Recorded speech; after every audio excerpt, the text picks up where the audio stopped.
my name is Jack Lewis. I'm the Executive Director of One for the World. And One for the World is a charity that asks people to pledge 1% of their income to what we believe are the world's most cost-effective charities. So we know, unfortunately, that every single day, nearly 15,000 children die from completely preventable poverty-related causes. So that might be because they don't have enough water to drink, or the water they're drinking isn't clean. It might be because they don't have enough food to eat, or the food that they do eat is not of good enough quality. Or it might be that they get a disease which is totally preventable or totally treatable, but they just don't have access to the healthcare that they need to not get sick in the first place or to get better once they are sick. And to put that number in context, nearly 15,000 children under the age of 5 dying every day is the equivalent of a plane full of children under 5 crashing to Earth just about every hour of every day all year and killing everybody on board. And we think that that's not only morally unacceptable, but we also know it's just completely unnecessary.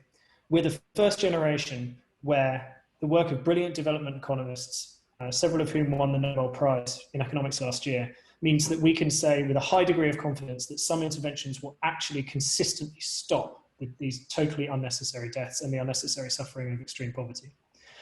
And so One for the World leverages research from GiveWell, one of the world's leading charity evaluators, to create a portfolio of charities where the data behind them is absolutely rock solid. And we know that if we give to these organizations which are incredibly efficient and whose programs actually work, that we can stop these unnecessary deaths.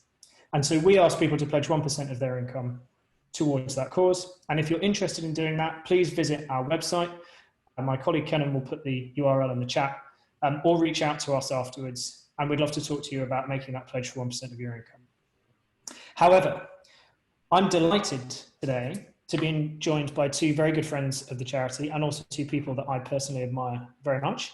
I'm not going to introduce them at length because they're about to introduce themselves to you. But Steve, welcome. If you say hi so people can see you. Hey. Steve's joining us from San Francisco. He's are you still a project manager at Stripe? Product manager. It's a subtle distinction that doesn't matter. Yeah, okay, yeah. And Steve's a long-standing volunteer with One for the World. He was one of the very early volunteers who set up our Harvard Business School chapter. And he's a substantial donor through One for the World and independently, and he's going to talk to you a bit about that. And then Julia, welcome. Hello, thanks.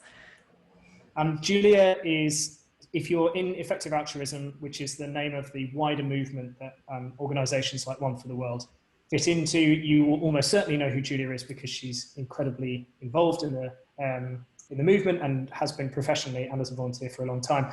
And also someone who gives away a substantial part of her income and has had an amazing impact with that. So Julia, thanks so much for joining us. Thank you. Great, so to kick us off, I'm going to go to Steve first, but I've asked Steve and Julia just to introduce themselves in their own words, and they are going to answer 5 key questions, but I'm going to leave them to go through that. So Steve, do you want to get us started? I can. I need to dig up the document with the questions. That's all right. I can ask the questions. I'm also happy to start. I've actually got it pulled up, so if that would be helpful. That's perfect. No, it's all right. I have the questions. This is the usual slick experience you get with the One for the World webinar. So Steve, the first 2 were current role, organization and city, and what inspired you to start giving at a substantial amount? Yeah, great. Thanks. So yeah, I'm a product manager at a fintech company called Stripe. So I help to build economic infrastructure for the online economy. So that's both large online businesses, but also people who are just starting out as a side hustle or starting a new startup that could transform their country or their industry. I had a funny journey to effective altruism that sort of started with like incoherent altruist ambitions. I took time out of my management consulting career to go and work with a social policy organization in the Cape York, far north part of Australia that worked with Indigenous Australians. And so was in this space of like, I want to use the skills I have to do some kind of good, and was struggling with how I came to the view that a lot of the social sector organizations weren't lacking more people with policy experience, they were lacking people with business experience, and so decided to do an MBA. Also made the decision to fund it myself. So then found myself recruiting for internships in education consulting, Gates Foundation style roles. And my assessment was basically the jobs were set up for people who didn't need to work for money. And unfortunately, I am someone that needs to work for money. And so I was like, what do I do? And came across an effective altruism seminar, introducing this idea that you should focus on your marginal contribution, and that like if I somehow found my way into a Gates Foundation role, I'd just be beating out someone else from Harvard Business School who would have got that role at the Gates Foundation. I'd be no better than them. Maybe I'd be worse at the job. And so instead, I should look at things where I could make a unique marginal impact. And so I actually ended up leaving business school and joining a hedge fund because the work seemed interesting. I kind of, in my own moral code, thought that that was at least a morally neutral, if not positive thing to do in the world. And it enabled me to give a substantial portion of my income to charity in a way that didn't particularly hurt my lifestyle, but could make a really big difference. And I was pretty convinced that like the marginal person that the hedge fund would have hired instead of me would not have given that amount of money to charity.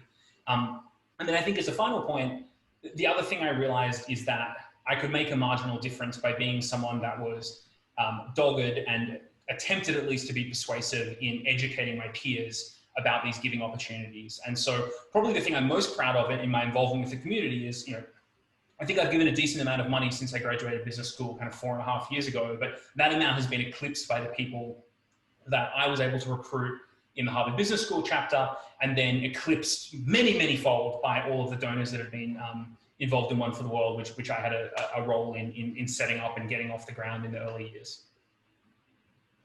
Great. And Steve, do you mind sharing how much you give as a percentage of your income at the moment? And if you're comfortable, how much you think you may have given over your career so far? Yeah, so I give 10% of my income. It's kind of my wife and I give 10% of our income, but probably ends up being a bit less than 10% of our joint income. But things like wedding gifts, we gave 10% of it away, and we asked for a bunch of people to give to charity instead of giving to us. I think, and I know I did this math with you, Jack, but I think we're on the order of $100,000 to $150,000 in the last 3 or 4 years, and that's an amount that is like big, but I haven't missed it. It's had no impact on my lifestyle. I think I live a pretty indulgent upper middle class lifestyle. I'm definitely not someone that's scrimping, but I am aware, when I sit down and pencil it out, that hundreds of thousands of dollars likely translates into a really countable number of lives saved. And a large number of lives permanently improved. And I almost have to catch myself to remember that that's something to be proud of, because it has been so little of a sacrifice to have that impact. Yeah, that's something I wanted to ask you about, was whether you feel like you have missed that money by giving such a substantial amount away. I'm also interested in knowing which causes you're supporting and why you've chosen those causes. Yeah, so I basically took GiveWell's recommendation. So, for many years it was their most recommended charity was the Against Malaria Foundation. I mean, more recently they've pivoted within the malaria space, and I've kind of followed that pivot. That made sense to me. The thing I liked about GiveWell was I could go and download the spreadsheets that they were using to do their calculations. I could play around with the variables if I wanted to. I could read on their blog every mistake they've made, everything they've learned. That generated a high degree of trust. And so, I feel like I could then kind of take their answer without redoing the work myself. And that again was a way to have marginal impact. The other place I've given is just Meta EA. So, my wife and I have been substantial funders of One for the World from the beginning. We've also given money to the Life You Could Save, which is a related organization. And then my wife now works at GiveWell, which they pay her, but hopefully she's having an impact that way. Yes, we should say in the interest of transparency that Steve's wife does indeed work at GiveWell, although I think your relationship predated her employment at GiveWell. Yeah, I mean, I think it's an interesting example of kind of, if you put yourself in this stream and this way of thinking about impact and this way of doing good, you can have unexpected impacts on the people around you. My wife started her career in the theatre industry. She found her way across to fundraising in the theatre industry, and then to fundraising for higher education institutions, because that's kind of the pinnacle of nonprofit fundraising.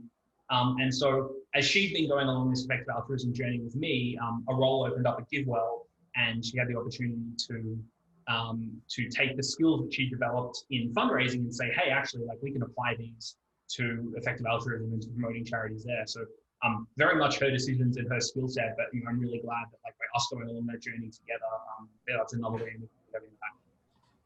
Yeah, fantastic. And again, just for the sake of transparency, GiveWell is a substantial funder of One for the World as well. So we both rely on their research, but also benefit from their financial support. And you can read more about the relationship between us and GiveWell on our website. Julia, I'm going to come to you now, please, and start off with the same questions I had for Steve, which are, what's your current role and organisation in City, and what inspired you to start giving at a substantial level?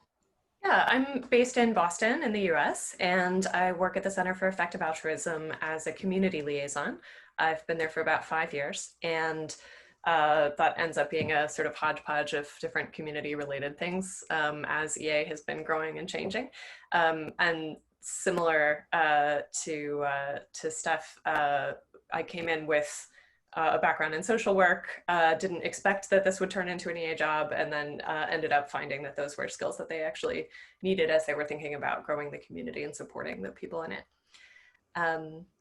So my interest in giving really started when I was a teenager, and I think as many teenagers do, I was looking at this world thinking like, this is pretty messed up. A lot of things seem really unfair.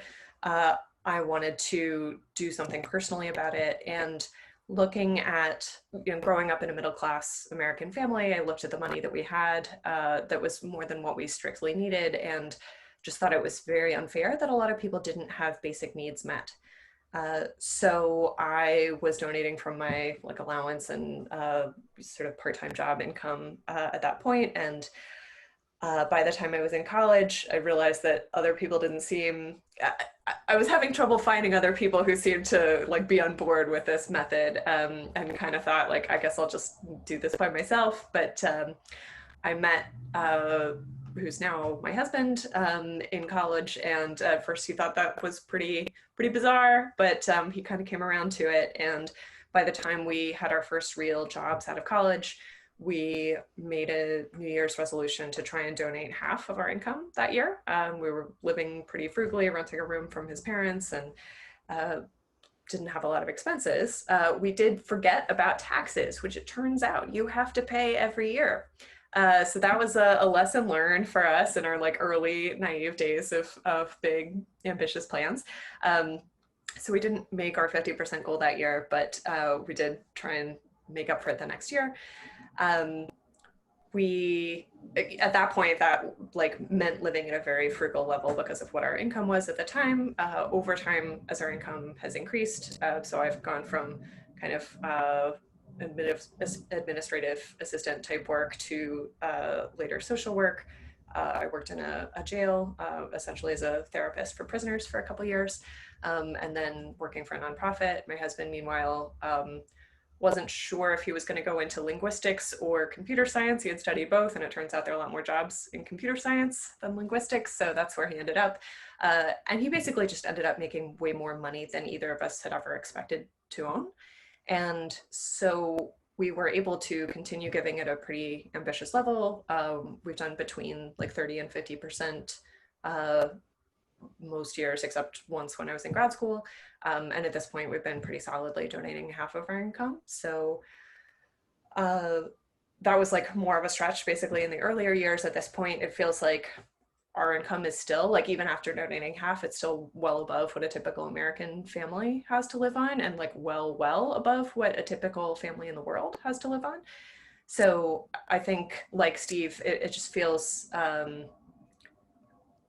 when I stop and look at it, it feels significant, and yet the day-to-day experience is basically we're just doing our normal thing, and it just feels like it fades into the background in a way.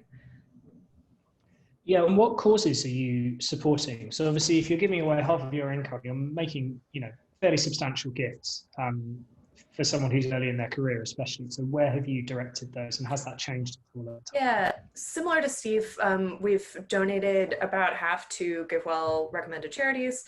And also for transparency, I should say that I've been on the board of GiveWell for about 5 years. Started being a fan of theirs long before that. And then some also to growing the effective altruism community, also after realizing that it wasn't just about what could I personally give, it was about how can we reach other people, how can we kind of spread this example to other people, and both providing advice. So like we've donated to 80,000 hours, which provides career advice to people who want to have an impact through their work, and to Giving What We Can, which is another kind of group of people who have pledged to donate at least 10% of their incomes. So those are some of the projects that we've been happy to support, and been happy to see so many other people benefit, I think, from that advice and from the support of having the effective altruism community. Yeah, fantastic. I just want to jump in at this point and to say there are probably people on this call who are thinking, great. I currently, maybe you don't give regularly to charity at all, or you give at more typical amounts of, 10 or 20 or $50 a month. And you're thinking, wow, okay, we've got someone who's given over $100,000, someone who gives away 50% of their income. And the reason that we wanted to put on this webinar was not to say to you, you must go from giving nothing to giving away 50% of everything that you earn overnight. And if any of you are have joint finances with somebody else, they would probably want to have a chat with you before you made a commitment like that as well. But what we are trying to do is to use a political phrase, to move the Overton window on giving. So One for the World encourages people to take a 1% pledge. And the reason that we encourage people to do that is it's a really good entry point to giving. It's totally affordable for anybody. You can go on our website and put in your salary in our impact calculator and see that 1% of your income is an amount that you will not miss every month, but you can do a lot of good with it if you give it in the right place. But what we find a lot is when we first say to people, would you like to give 1% of your income? You see a lot of people thinking, oh, that sounds like a lot. And then you say to them, the average American gives about 3% of their salary. And you literally see people visibly recalculating, thinking, oh, okay, well, if that's true, if that's, most people who are sort of meandering through life without any particular plan about philanthropy end up giving 3%, 1% sounds pretty reasonable. And that's why we wanted to have Julia and Steve on, was to say, actually, you could give 10%.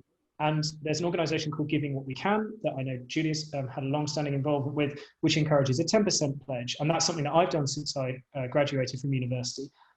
And to begin with, I thought, wow, I don't know if I'm going to be able to do this. I don't know what this is going to affect my quality of life. I'll see how it's going after a year. And then I found I just didn't miss that amount of money at all. Exactly as Steve and Julia have said, even when you're giving it quite large amounts, as long as you don't expect it to be in your bank account, I don't know, it's kind of like income tax or something. It just never reaches you, and you don't sit there thinking, God, I wish I hadn't given that 10% away because then I'd have this or that, material thing, or maybe I could go on a nicer holiday. And so even at these fantastic levels that our guests are giving out, I would encourage you just not to be overwhelmed by that, and to hear the message that we're trying to give you, which is you will be amazed what you can give, almost with no real pain at all. So I just wanted to give you that context. So in terms of some specific questions, we've got some great questions coming in the Q&A. And actually, I might go to one of them straight away. So Steve, you have pursued a typical commercial career in fintech.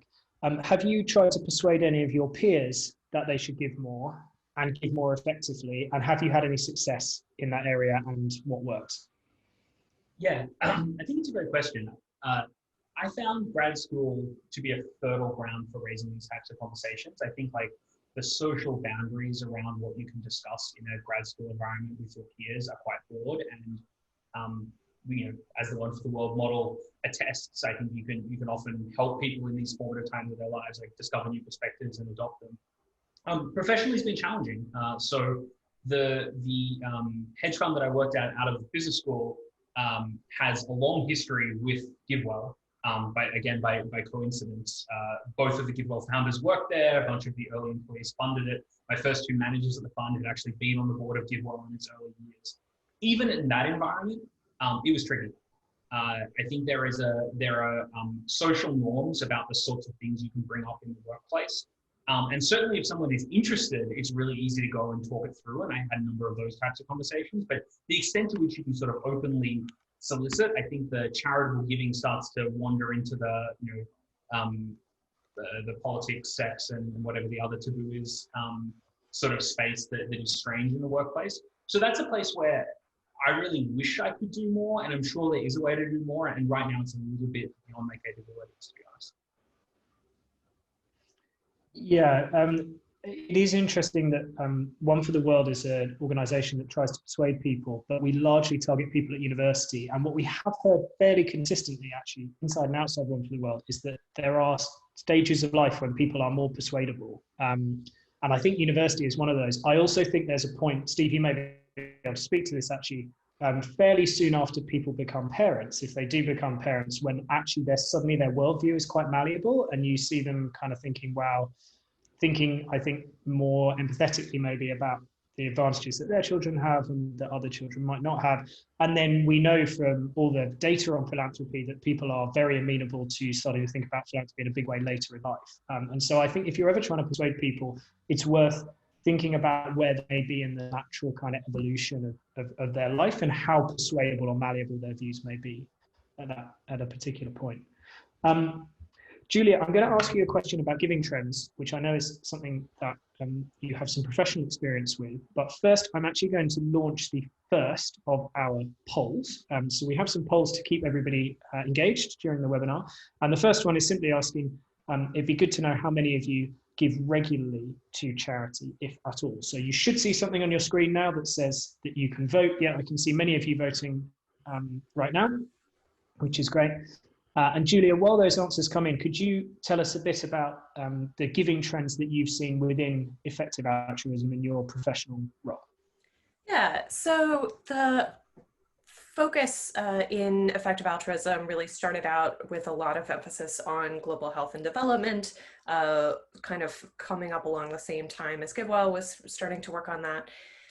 But there's also been involvement from people focusing on animal welfare, people focusing on global catastrophic risks. So those are things that could really threaten the future of our species. So like pandemics, which seemed more hypothetical a year ago than it does now, artificial intelligence, other types of risks that might kind of throw humanity off in some way.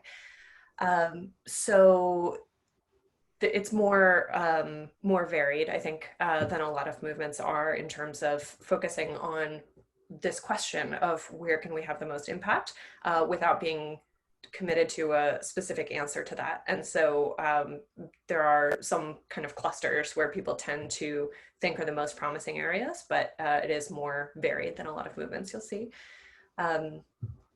As far as how much people are donating, I was looking at the EA survey. You know, some question of it is who do you count as, you know, within effective altruism? Some people have read a bit about the ideas, other people are super involved, and then there's everything in between.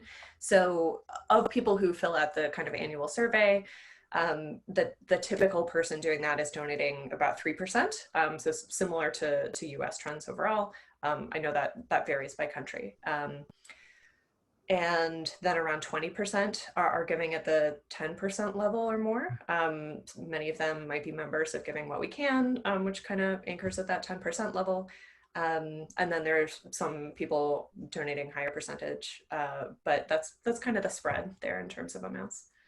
Yeah, that's really interesting. And one of the things that I think One for the World is keen to do, and that I'm keen to see in general, is just more data on the way that people give. And we are just about to make our whole donation data set publicly available. It's anonymized, but we're going to give all of our data out for anyone to kind of mess around with it and see what the trends are, and model it, and so on and so forth, because we just think it benefits everybody in this space if we know more about the decisions people are making.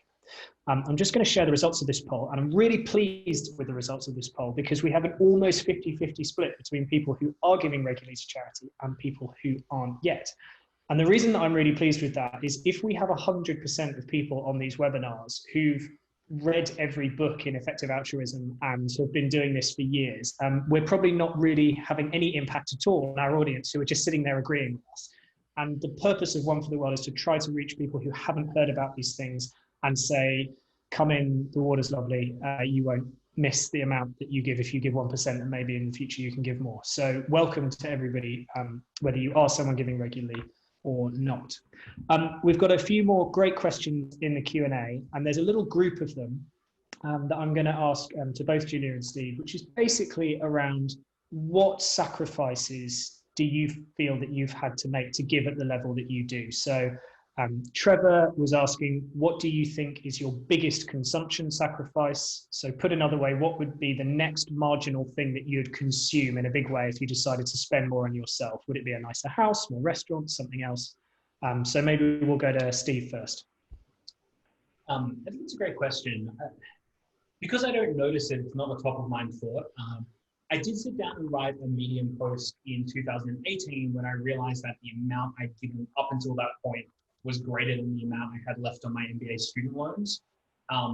So probably there'd be a marginal, the main thing I would marginally spend more on is actually just savings, so debt repayment or saving. And the reason is we have a lifestyle that doesn't need more money than we're making. We already have a substantial savings rate, even giving 10% of our gross income away off the top. And I think a point I would really emphasize is like, if you're really living paycheck to paycheck, either because you're living a very expensive lifestyle or because you have a very low income, like yes, 5 or 10 or 20% is going to make a big difference. If you are making this commitment at the point at which your income is about to have a step function, because you're going, say, from grad school back into the workforce, or you're going from college into employment, you'll probably never notice it off the top. And we're just really good as humans at justifying the lifestyle choices we make with regard to our identity. So, I think my wife and I probably think of ourselves as people that like to live in, an edgier part of the city, in a smaller type of apartment, that don't need space, that don't need to spend a bunch of money on clothes. And we didn't always think that way, but as we as we thought about what we can do with the money that we give, you then sort of backfill your identity so that it makes sense to yourself. And you don't find yourself constantly saying like, oh, I wish I could go to another 3 Michelin star restaurant, because you don't really get in the habit of going to 3 Michelin star restaurants all the time, because that's not your identity. And so these things end up being circular, and it makes the sacrifice much smaller than I think it seems like it would be. Yeah, and I really want to emphasize that, giving, like anything, is a habit. Anything, just about everything in human life is habitual. And if you get into a habit of doing it early, you will just find it so much easier to do it over time. I am fairly sure that if I decided to give away 10% of my income now, 10 years into my career, I would find that a lot more painful than I found it literally doing that straight out of university. So I really would emphasize that. Julia, what if you and your husband were giving less, what do you think would be the marginal thing you'd be able to buy or enjoy? We've also prioritized savings. I think at this point, if we were going to make a change to our spending, we've never owned a car. I'm 35, he's 34, and we have 2 children, and we've done fine basically with some combination of living near public transit and Uber and so forth. But not using those during the pandemic. We've been doing a lot of biking, but I think getting a car would be the next step if we were gonna increase our spending, which we might do as winter comes on. So that's one thing that we're contemplating. But I feel kind of proud that we've made it this far without one, basically. Yeah, and if you're going to get one, it should probably be a Tesla at this point, and they're mega expensive, and you have to wait about 3 years to get one. So yeah, so the whole fleet's going electric, which may not happen in the next few years. You may have to save up quite a bit in order to get into that market. Couple of really good questions in here about retirement, which is something I'm super interested in your views on as well. So just looking down, Peter Murphy says, thanks for putting on this discussion. I wonder if you can share a bit about your retirement planning and how that interacts with your giving. My wife and I are around 50 years of age and we live in the US, where people basically have to fund their own retirements and can't count that much on government. My wife and I struggle with giving more each year, going from about 10 to 20%, or giving less until we have our retirement funding solidified and then starting to give away more. So going down to 5% for maybe 5 to 10 years and then increasing it to maybe 30% or more. So what would your thoughts be on that? Julia, maybe if we come to you first. One part of our strategy has always been that if we had an employer who did matching of retirement contributions and we wanted to take advantage of that, it just essentially makes it much cheaper to save a given amount of money. We have tried, like even as our income has increased to the point where we're saving significant amounts, we've tried to not amp up our spending too much and instead to sort of amp up our donation and our savings. And currently we have 2 young children, so a lot of that is kind of question mark, college, what will it cost in 18 years? We don't know. But I certainly feel better personally knowing that we have savings. I think that the exact ratios, will depend a lot on what your circumstances are and what the kind of balance between those three areas of giving, spending, and saving. I think it just depends, and it will look different at 50 than it does at 35 or at 20. Yeah. Yeah. Steve, any thoughts on how you and Steph are planning for retirement? I should say, by the way, Steve's wife is called Steph. It's not that we're mispronouncing his name. If we refer to Steph, that's his wife. Look, I think the philosophy I personally have taken, and I would presume to advise others in a different circumstance to me, but the stance I've taken is you've got to secure your own oxygen mask first. In my career, if I decided I was going to work 95 hours a week at the hedge fund and try and be promoted as quickly as possible, only to burn out in 18 months, my net impact would have been much lower than working in a sustainable way and making the decision to leave that industry so that I could have a more sustainable career and raise a family and be involved in the community and personal relationships that I value. And so, I don't think anyone should feel a pressure to really put their own, not even just basic survival, but their own comfortable survival at risk, because I don't think it's necessary to do that in order to have a big impact on others. In my circumstance, I think, my partner and I feel comfortable about our ability to fund our retirement. My father is long-term unemployed and will be on an age pension when he ages into it, has no retirement savings. I think on net we'll end up supporting him as he ages. And my mother is an elementary school teacher who will retire with probably just enough to get by. So these sorts of things are top of mind for me. And I do think, there is a maxim in EA circles about, not arbitrarily assigning more moral weight to lives that are closer than you. And I intellectually get that. But I think another thing I'd flag is I also probably will prioritize, making sure my father can live with comfort and dignity in his retirement over my ability to give to people living in, who I don't know are living in a different space. And so the reason I call that out is just, I think if you focus much more on marginal impact, you don't get yourself so caught up in the really tough moral philosophy questions posed by kind of complete adherence or by following some of the maxims here to their complete logical conclusion. I think it's fine to just say, I'm imperfect, but I'm doing my best, and I think I'm doing good by doing my best. And that's kind of the approach I take. Yeah, and we're all mammals, and I think any approach that ignores that is just it's ignoring important reality. Yeah, I think that's exactly right. And also, I would just say, Peter, if you're thinking about even giving 5% of your income away for the next 10 years, you're going to have such a staggering impact with that amount of money if you give it to very, very effective charities, that I would encourage you not to feel any guilt at all about doing that, especially if that enables you to give it substantially later in life. That is, I think, again, I'm really keen for this webinar not to be something where people come away thinking that if they're giving less than half what they earn, they're just not doing enough. You can do a fantastic amount of good by doing that. And it's great that you're thinking about this in such a strategic way. Probably my favorite question across all One for the World webinars ever has come in. So Michael Yang, take a bow. If you were dating or trying to find a partner again, how or when would you pop the question about your donating habits? Julia, I'll come to you first. I really want to know what that conversation was like when you said, maybe we should give away half of everything we own. I wish I could remember specifically how it unfolded. I think I basically said, so, I have this weird fiscal policy and, I'm going to try and spend as little money as possible and give a lot away. And I assume you probably don't want to have a joint budget with me. And Jeff was like, yeah, I think that's right.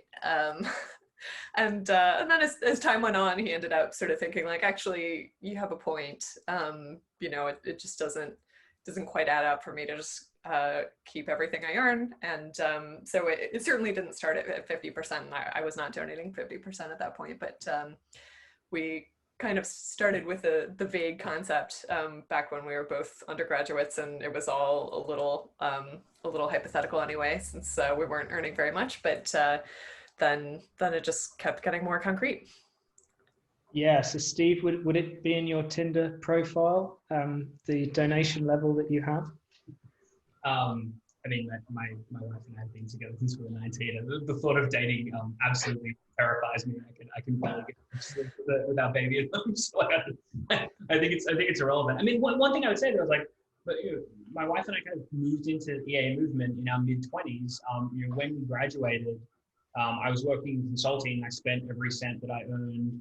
My retirement savings, well, my additional savings was basically my tax refund at the end of each year, and we'd go and spend $150 on lunch on a Sunday because like we had this money and there's no idea what to do with it. And it didn't stop us changing. Like it didn't stop us reevaluating our priorities and kind of working through it. It's always a conversation. I think like in any relationship, a new relationship or an old relationship, you're going to talk about your priorities in life, your career priorities, your financial priorities. And I think this is one of them. I have found that like being upfront about it is a good way to open conversations. In non-intimate relationships, someone says, "Oh, I'd like to go. Let's go on this holiday together, or let's do this thing," and just say, "I can't afford it for X reason," or "I'm not prioritizing this." Is a useful way to open the conversation. Yeah, and actually, I might be able to speak to this a bit. While I do, I'm just going to launch our second poll, which is we've already heard if you're giving regularly to charity, but also we're interested in how much you may be giving, whether that's regular or otherwise. So do please vote in that and let us know. I obviously work now in effective giving and have been doing 10% since I graduated, but my wife doesn't do any pledge at all at the moment, although I'm confident that she's going to take the 1% pledge in December. And she works in research in international development. So she is very knowledgeable about the areas that I donate in, substantially more knowledgeable than me, actually, and has not yet been persuaded that she wants to give a substantial percentage of her income and that's necessarily the best way for her to contribute. And is also has very sophisticated and nuanced views about where that money should go to achieve maximum change. What I would say is I'm very, very confident that if we didn't have a really strong values match in our relationship, that we wouldn't be together and we wouldn't have got married. And so I don't think it's necessarily so important that you each mirror each other's behavior. But what is really important is that you're able to have a good conversation about values and kind of signal that. And one way of signaling that is through your giving. So like Steve, I really, really hope I never have to date again. And I would say most of the people who dated me are probably also firmly against me ever going back into dating, given my utterly woeful form. But I would talk about giving early on in meeting someone new, because I think there's a lot of evidence that the more you talk about giving, the more likely you are to influence other people's giving. Particularly British people are super shy about this, but we should be more open about our giving. And also, I'd want whoever I was talking to know where I stood on these kind of issues. Thank you for all voting in the poll. So a decent number of people really not sure how much they give to charity, which is completely understandable. About 1 in 5 giving under 1%.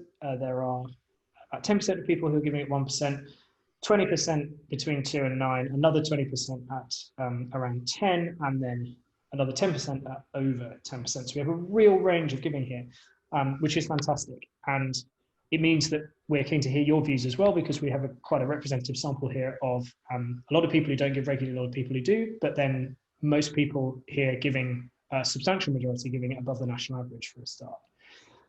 So on this subject, Chris Elliott, who is one of our fearless chapter leaders at One for the World, which means he runs a group of volunteers who try and convince people to take the 1% pledge, has asked a question. He says, "Hi, Julia and Steve, thanks for doing this webinar. I'm interested in donating a large percentage of my income, anywhere from 10 to 50%, but these ideas still seem very ambiguous while I'm still a sophomore in college. And it seems scary as my family certainly doesn't donate at that level. And they view these ideas as very atypical. What are both of your experiences in giving at higher levels? And if one was interested in that, how would you recommend approaching it? Would you slowly increase your level of giving or start high and move down? What advice do you have for maintaining that level of commitment?" Steve, I think we'll come to you first. So I think very briefly, I mentioned finding moments of life change to make the decision as a way to minimize the impact. So if you're currently a sophomore, your income in your first year out of college is totally counterfactual. So you can make a commitment to change it today and not really notice the difference. And you could think of it in terms of, say you go to work at McKinsey, if they offered you 10% less money, would you not take the job? Like, probably not, right? If that was the thing you wanted to do. The thing I'd flag though is the other element of this is commitment. And I think the most important thing you can do now, rather than picking a percentage, is identify yourself with the movement and talk to people about it, and do things like I have, like write Medium posts about your choice, and publicly tie yourself to the mast that this is something you care about and think about, so that when the time comes to kind of make good on the pledge and the promise, you feel like you've created a community of people that can help hold you accountable to kind of the best ideals. I do think that's an important part of this, and part of why I think the One for the World model is powerful is like taking the pledge is not just like entering credit card details to give money when you donate. It's joining a community and using that community to stay on top of how the effective altruism movement is evolving, and as well as to be an accountability mechanism for yourself. Great. Yeah, I really endorse that. Julia? Yeah, I think it's hard to know what your future financial life will be like specifically. And I think it's good to be thinking about your values, what makes you happy. I think when you look at the happiness research, your personal relationships, your health, and just your kind of inborn personality seem to be three of the major factors. Income is less significant. And so I think thinking about what is your life like now as a student, you probably value spending time with your friends, maybe a partner, maybe there's art stuff that you're interested in. It's probably really convenient that you can see a lot of, well, not this year perhaps, but in general, one of the great things about university is being able to easily see a lot of your friends, whereas I think often in adult life, people kind of get marooned in their houses and you just go to work and you commute and you have your little house where you're kind of separated from everyone else. I think one thing I'm glad that my partner and I did is thinking about sort of at the time that we were young, we valued living near friends in a dorm. And so we chose a city where Jeff's family lived, where a lot of his friends were moving, and chose to live with friends and family at different times. And I think that's been great for us. It's helped us save money, and also just means that we're not kind of isolated as a lot of kind of nuclear families are. Or just individuals or couples, and that's meant living in a more expensive city, which can raise our expenses, but also being near people, which has been really great for us. I think especially maybe if your family is really concerned about it, yeah, I think that question of like, well, if you happen to take a job that paid 10% less or 5% or whatever, a percent less, they would probably think that was fine. It's the question of like receiving the money and then sending it back out into the world that sometimes kind of gives their parents the heebie-jeebies. I know it did mine. And maybe you put it in a separate bank account or something. Maybe you have a like Save for Charity account in some way, or whether that's like a physical, I mean, with my kids, I'm trying to set it up as like a physical like jar on their dresser where they're saving this money. But maybe there's some other way of demarcating that money as this is what I'm planning to donate. But if I lose my job, if I, have a health crisis or something this year or the next couple of years, I would have it to fall back on, but the default plan is to donate it. Yeah, I think that's exactly right. And there are lots of things you can do, I think, like having standing orders that go to different bank accounts, or even diverting some of your income before it even hits your bank account, that make it a lot easier to give at higher levels. Chris, I would just say two things. The first one is, if you're a student dialing into this and you don't know much about One for the World, one of the things we offer is that you can not start your donation until you graduate and are earning. So you can delay your donation by up to 4 years. By just setting a start date in the future. In fact, I just got a Slack notification that someone's just taken the pledge. So if that was one of you, thanks very much. And if it was one of you, the other 52 of you can make my night by going on and doing it now. So there's this ability to delay. However, another thing that we hear quite a lot when we're doing outreach on campuses is people saying, well, I will be philanthropic, but not now. I'm in my 20s, I've got a mountain of student debt, I am at the lowest earning point in my career, don't own a house, etc., etc. There's a lot of evidence that shows that the sooner you get into a giving habit, the more you will give and the more effective you'll be as a philanthropist. So there's some research that we were looking at last week, which said people who give regularly rather than one-off give about 40% more to charity per year, and can give as much as 450% more to each charity that they support. And so I would say, very much from my own experience as well, please consider getting into a habit of giving at whatever level you're comfortable with straight away out of university, because it is just so much harder. And I think philanthropy delayed is often philanthropy not done. And everyone in this call is kind of evidence that none of us have made huge sacrifices. We're not living on the breadline, but we've all tried to give at a decent level straight away. And I think that habit forming part is really important.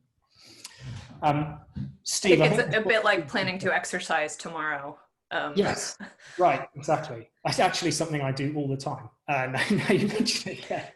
And give up chocolate, which I'm going to do tomorrow. Just any time now, yeah. Yeah, right. It's not today. Great question from anonymous attendee. Steve, you may well have views on this given your background professionally. Would it be better to invest 1 or 5 or 10 or 50% of your income now so that it outpaces inflation and you can donate it when you retire or die rather than donating every year? Yeah, so I know this is actually something that GiveWell are doing research on at the moment, and I hope that they're able to share it publicly soon. So I wouldn't presume to have the rigor they have, but very roughly in my mind, that question is coming down to 2 things. Like, 1, what's the pace at which you can compound your investing returns? And then 2, what's the pace at which giving opportunities lose their cost effectiveness? Part of the reason I want to give now is that the opportunities, the giving opportunities today are such low-hanging fruit that we should just be getting them done in the next 5 to 10 years. Malaria was eradicated in the United States in the 1950s. It's not hard to eradicate malaria. That's why every wealthy country has done it. And we don't actually need to divert very much of global philanthropic giving to have enough money to eliminate it completely in the rest of the world. And so, if I take $1 today and I compound it at, some modest financial return over 20 years, like in 20 years time, it's unlikely in my mind that the next giving opportunity is nearly as effective as malaria. The other thing, purely in terms of my moral code, is like being in a position when I'm 60 to write a $100,000 check and like get my name on something stupid is just not going to feel good if the opportunity cost of that was children dying. I would rather those children be 30 years old when I'm 60 than that I have more money to give then. But as I said, I think like the analytical answer to that question kind of depends on those 2 variables, and I'm quite excited to see when GiveWell publishes research on that. Yes, there's a connected question here as well. If you have substantial assets remaining at the end of your life, have you guys thought about giving in your will? And do you, for example, have plans that you would distribute your remaining assets in the same proportion that you do now? So Julia, that would be 50% to charities and 50% for your family or other beneficiaries, and Steve, presumably 10-90. So maybe Julia, if we come to you first, this is quite morbid, but I don't know if you've thought about this yet.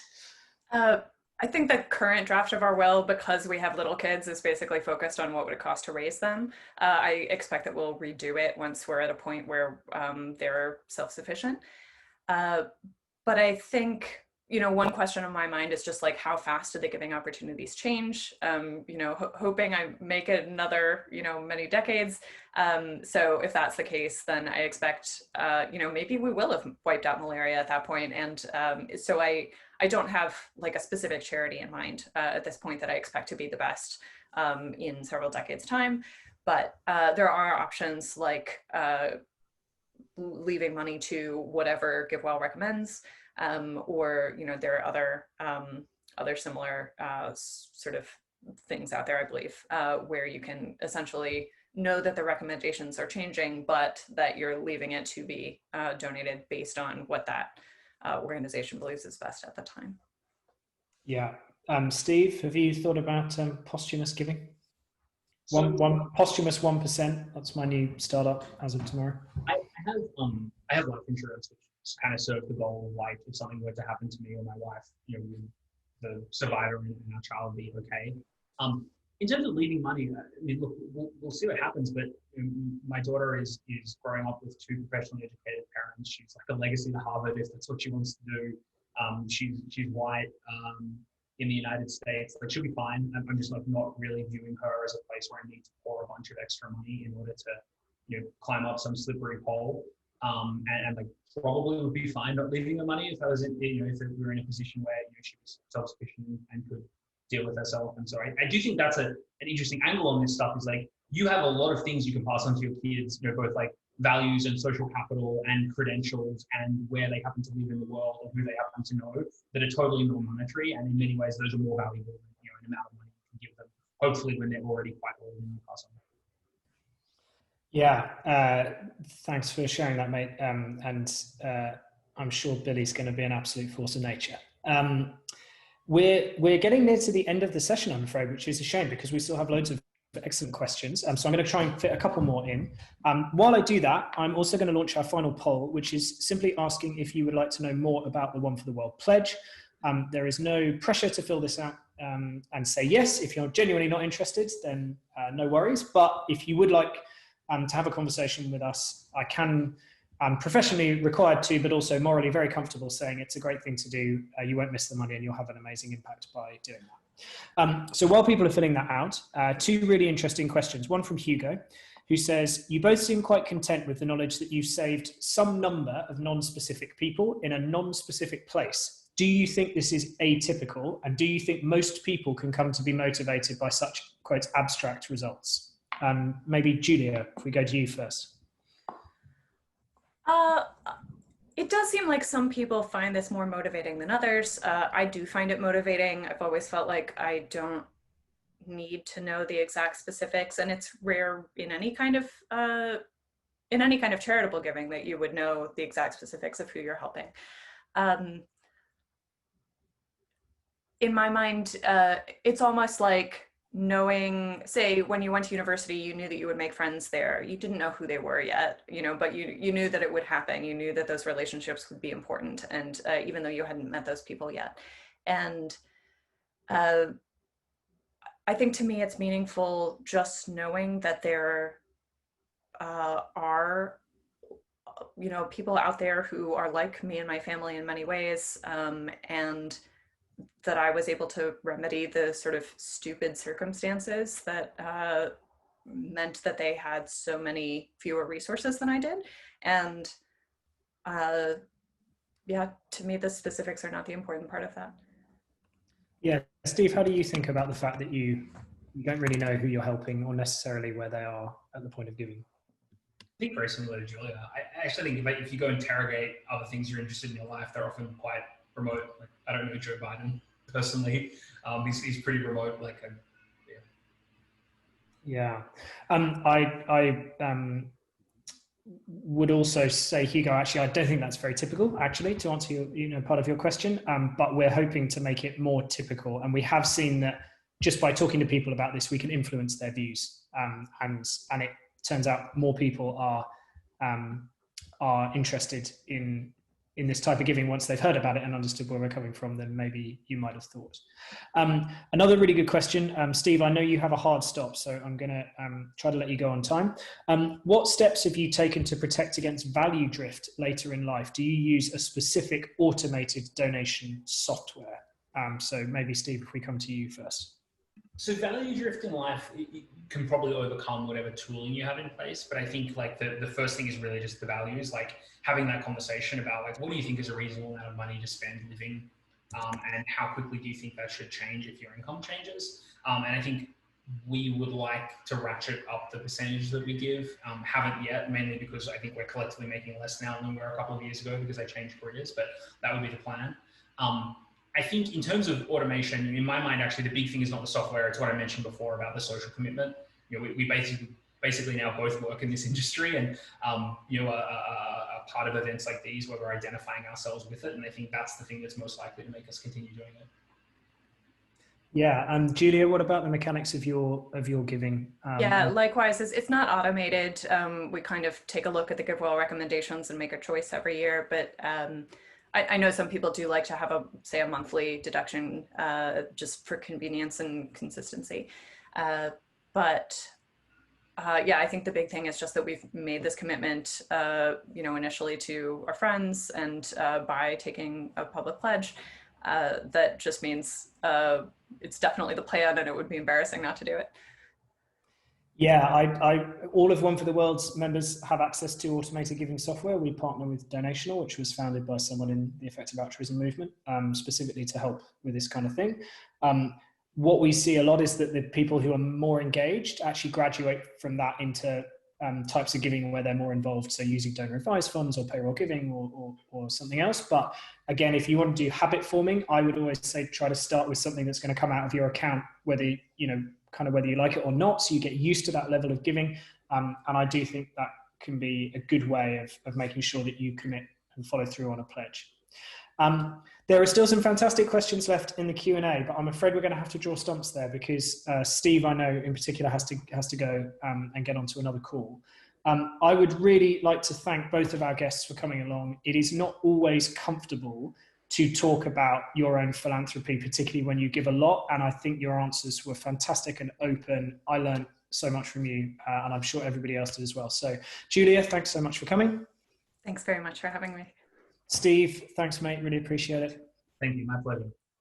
Okay, and if you let us know that you were interested in hearing about One for the World, we will follow up with you. But otherwise, thanks so much for coming, and you will get a link to the video of this session on our YouTube channel in due course. Thanks very much, everyone.